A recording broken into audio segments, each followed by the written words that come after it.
trust me to it's not going right. I'm actually a bit disappointed in myself. It's an electronic piano stand. That's what I thought it was. I was going to say that.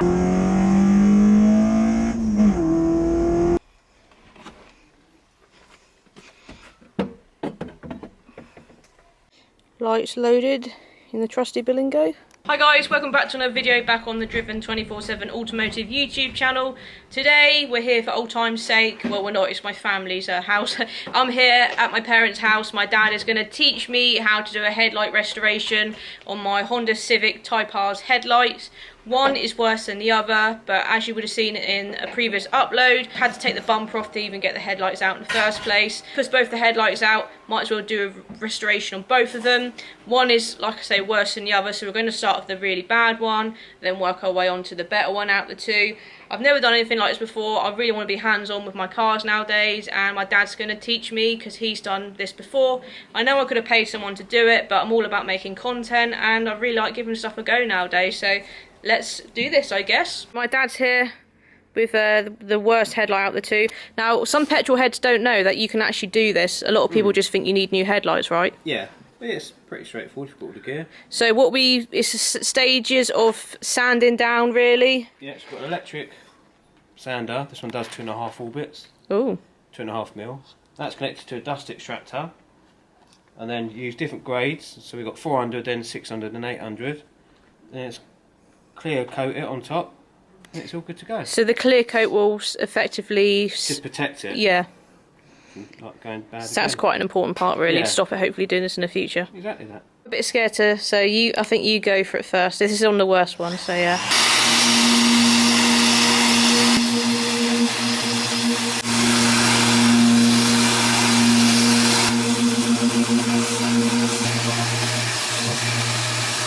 Dad's just going over it by hand. Unfortunately, there are quite a lot of different grooves and stuff, which is a bit annoying. So does this feel quite smooth now? Oh yeah. Not too bad.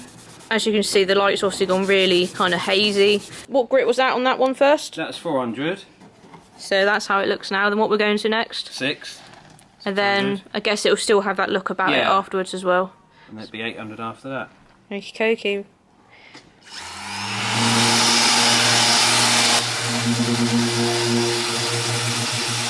Time now for 800. And I must say that does look worse than the first sand, doesn't it? Yeah. Which is obviously the idea.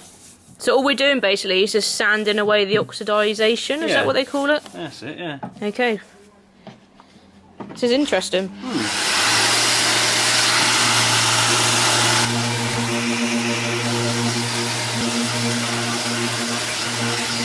After I took the front end off the Civic Type R in my time yesterday, I'm in a lot of pain today. What are you doing now? Cleaning up the little bits we couldn't get to. Bit of, what do you call it, wet and dry? Yeah, this is 800. What, just like finish it off like? Yeah, plus it needs a key, doesn't it, for the clear coat to stick to. If it's totally smooth, it won't stick. It's like you're washing off the kind of dullness of it that we've just created, isn't it? Yeah. It's kind of giving a little bit of a clear look. Look at that! You can actually see it's getting clearer, really. It's never going to be perfect, is it? No.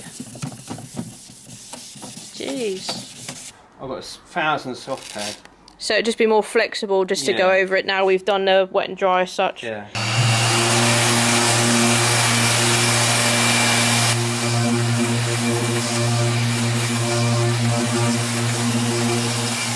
Yeah, that looks amazing after that. I think I'm glad you did that stage you just done, the soft one. It's more of a difference now, isn't it, already? Yeah, that's 1,000, so that's an even finer. Yeah, I like that. So that's probably what it looked like when it's all lacquered. That looks lovely.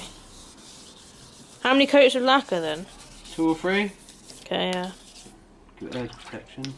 You also got to wait for it to dry, obviously. Yeah. Between coats and all that, it's just a bit of a kind of lengthy process, but that looks lovely. And we have taken the bulbs out, because what would happen if we left them in?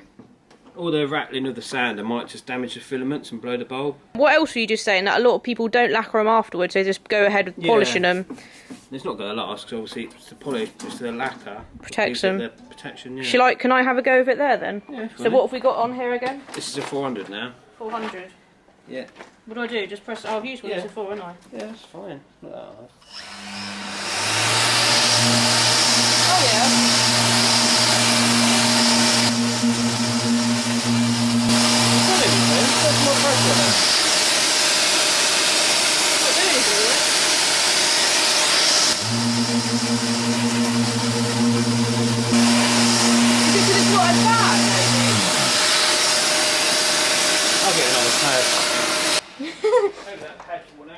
Trust me to it's not going right. So we've just changed the pad because we're using a second-hand one as such, so it wasn't doing a lot, so that just changed it. Oh, can I have a go then? I think that was been done already, isn't it?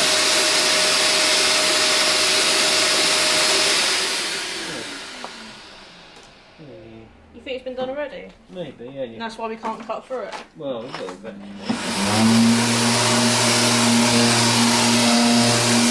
I thought I'd have to wear old clothes for this, but because the dust extractor, we're not actually getting that dusty, which is a good thing, so I didn't really need to wear any kind of rubbish clothes, but yeah, handy. Dad's got all the right tools. So we're pretty sure this has probably been done before.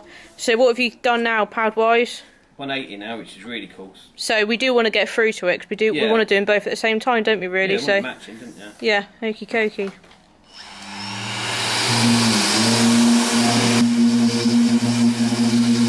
Another change of pad. Obviously the lacquer, whoever's done this before, is pretty hard wearing. This one was the better of the two, but we obviously want to do it anyway to get a matching shiny pair.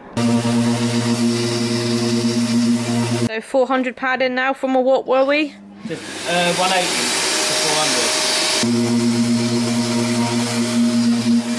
400. What's this, 600 pad now? Yeah.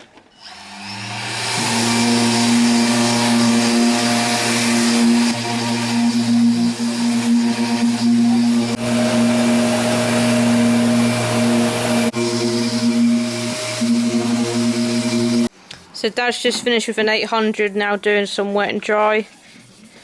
So it's interesting to know that this one looks like it's had a restoration done before. We go over at the smooth thingy pad as well again. 1,000, yeah. Yeah, that's good, that one. So I managed to cut through in the end.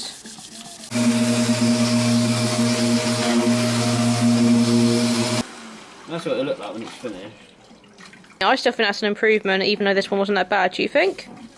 Well, Like, it's not as big of an improvement as the other one's going to be, because it was worse, but... Do you think it's still done? Do you think it's done anything? oh yeah, nice to have matching, isn't it? Yeah. So Dad's made up a little workbench for us. I do kind of feel like it's one of those for like a little QVC kind of like. It's an electronic piano stand. That's what I thought it was. I was going to say that. Granddad's old one. Ah, R.I.P. And a bit of kitchen worktop. True. Oh yeah. Is that marble? No, it's only solid plastic. So Dad's gone around and done the airline just to dry off any nooks and crannies. Now panel wipe Yeah, to prep this is it. solvent panel wipe. Just Solvent. It says fast on it. What does that mean? Just evaporates quick. Super fast. And then go over it again with another water-based one. You've got to mask them all up.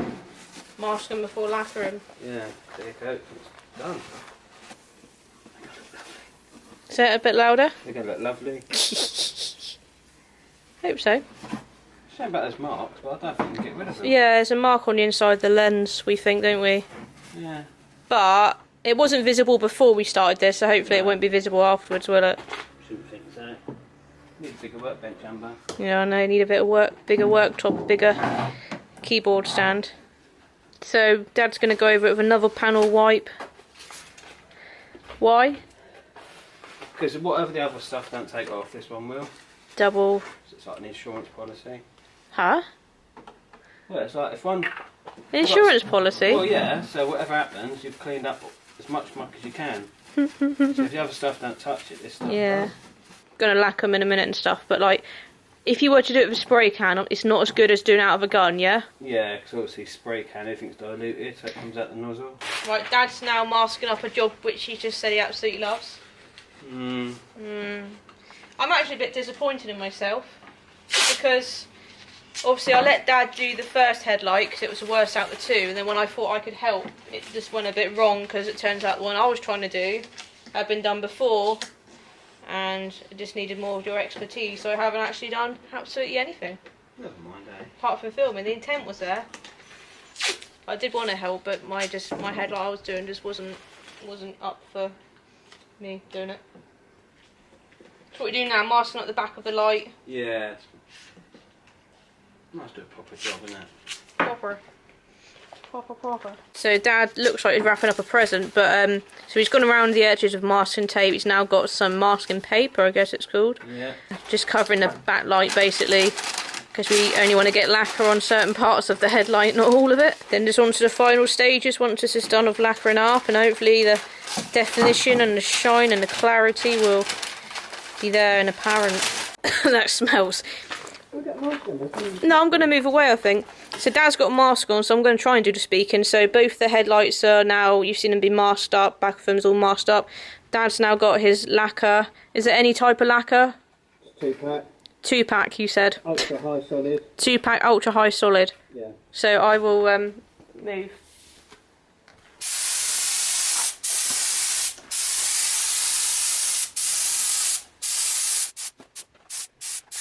And how many coats of that do you think? 2 or 3, until the gun runs out. 2 or 3, and how long to leave it to dry? Like 10 minutes. Oh, 10 minutes. Okay, so Dad's got his mask on again, so he said that the first layer he did very sparingly, shall I say? Yeah, fine. He's done a fine layer because that then makes it tacky, so the rest of the lacquer will be able to stay on. So we're just going to go in, or he's going to go in with a second coat of lacquer. So this will be more of a thicker coat, yeah.